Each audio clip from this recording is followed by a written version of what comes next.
गीता एक गरीब लड़की है। वह बिन माँ बाप की बेटी है, इसलिए उसकी सास और उसका पति उसे ज्यादा कुछ नहीं कहता। गीता के घर में गीता की ही चलती थी। वो जो कहती थी उसकी सास और उसका पति बिना कुछ कहे मान लेता था, क्योंकि वह एक बिन माँ बाप की बेटी थी और उसने शादी से पहले बहुत दुख दर्द सहा था। गीता घर का कोई काम नहीं करती थी। उसके घर का सारा काम उसका पति और उसकी सास करती थी और कुछ काम उसकी बेटी भी करती थी। गीता तो रोज अपना पर्स लेकर बाहर घूमने चली जाती थी।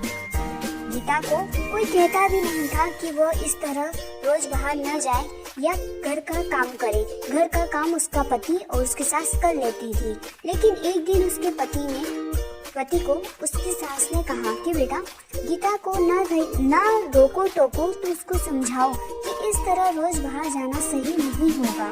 हाँ, वो बाहर जा सकती है, पर वो अगर कभी कभार जाए तो ठीक है, लेकिन अगर वो इस तरह रोज बाहर जाएगी तो हमारे समाज के लोग क्या कहेंगे।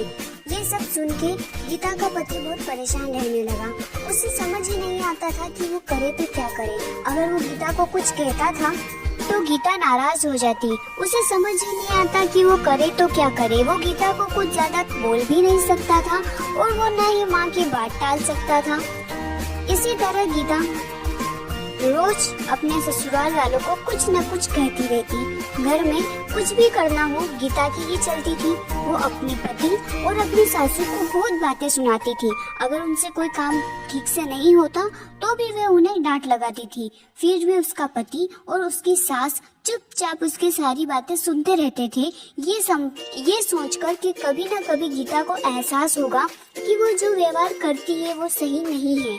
हम उसे लाड़ प्यार करते हैं, इसका मतलब ये नहीं कि वो हवा में उड़ने लगे। पर ये बात कभी उसके ससुर ने और उसके पति ने उसके मुंह पर नहीं कही। उन्हें सिर्फ इसी बात का विश्वास था कि कभी न कभी उसे इस चीज का एहसास होगा। एक दिन ऐसे ही गीता अपनी सहेली रश्मि से मिलने जाती है। वो दोनों काफी दिनों के बाद मिलती है। रश्मि उसको सारी बातें बताती है कि कैसे उसकी सासू उस पर अत्याचार करती है और उसका पति भी उसकी सास की मदद करता है, उसे कुछ नहीं कहता। उसकी सास उसके पति को उसके खिलाफ भड़काती भी रहती है। वो चाहे कितना भी काम कर ले, कितनी भी अच्छी तरीके से घर की सारी साफ सफाई करे, सारा काम करे, फिर भी उसके सासू उसमें नोकझोंक निकाली देती थी और उसका पति भी उसकी माँ का साथ देता था। जब ये बात रश्मि ने गीता को बताई तो गीता को एहसास हुआ कि वो तो अपने पति और अपनी सासू के साथ इतना बुरा व्यवहार करती है, घर का कोई काम नहीं करती, फिर भी उसकी सासू और उसका पति उसे कुछ नहीं कहता। वो उन्हें बार बार छोटे छोटे चीजों के लिए हजारों बातें सुनाती है, फिर भी उसके सासू ने उसे कभी नहीं डांटा। ये सुनकर गीता को अपनी गलती का एहसास होता है और वह घर जाकर अपनी सासू के सामने रोने लगती है। उन्हें सब बात बताती है कि उसे उसकी गलती का एहसास हो गया है कि उसने कितना गलत किया।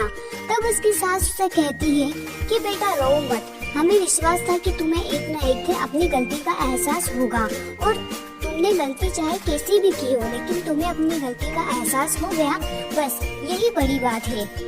अब हम सब साथ मिलकर हंसी खुशी रहेंगे। तुम बिल्कुल शौक मत मनाओ, क्योंकि हमें पूरा भरोसा था कि तुम एक अच्छी लड़की हो और तुम्हें एक न एक दिन अपनी गलती का एहसास जरूर होगा। इसके बाद गीता और उसका परिवार साथ मिलकर हंसी खुशी रहने लगा। वो सब मिलकर सारा काम करते और हंसी खुशी जीवन यापन करते। अगर आपको स्टोरी अच्छी लगी हो तो वीडियो को लाइक और चैनल को